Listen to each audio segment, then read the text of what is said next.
2019 Ford Edge Street adds a much needed dose of edginess. Ford is ready to talk a little more about the 2019 Edge Street, starting with how the muscled up crossover will make best use of its extra power. We know there will be 335 horsepower and 380 pound-feet of torque coming from the 2.7 litre EcoBoost, meaning 20 HP and 30 lb-ft more than the 2018 Edge Sport AWD with the same engine. The Edge Street becomes the first application of Ford's 8-speed SelectShift automatic transmission, providing 2 more gears to put the power down through standard all-wheel drive.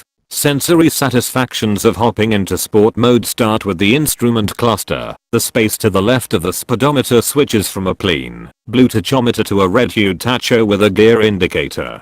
An active noise system puts a more compelling note in the cabin, though we really wish such antics weren't necessary. As for driving satisfaction, in addition to more cogs, the pilot benefits from faster shift times than with the Edge's usual 6-speed gearbox. After activating sport mode, while standard paddle shifters enable full control of the transmission, sharper throttle response in sport works a more vigorous shift algorithm that holds gears longer on acceleration and through corners.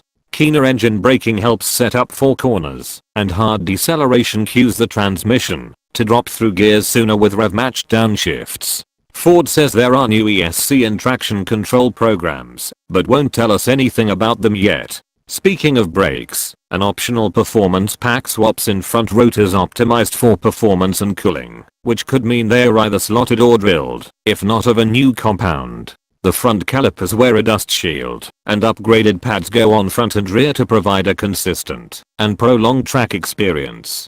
Although we are not sure how many hard laps you'd expect from a 4,400 pound crossover with twin pot calipers in front and a single piston caliper in back. The stoppers hide behind 20-inch wheels as standard. The performance pack bolts on a set of 21s. Everything looks good so far. If the driving pleasure can match the press release, and Ford can price it right, the Edge Street could be the bullhorn the model's been looking for. We'll look forward to more information before we get the chance to drive it later this year.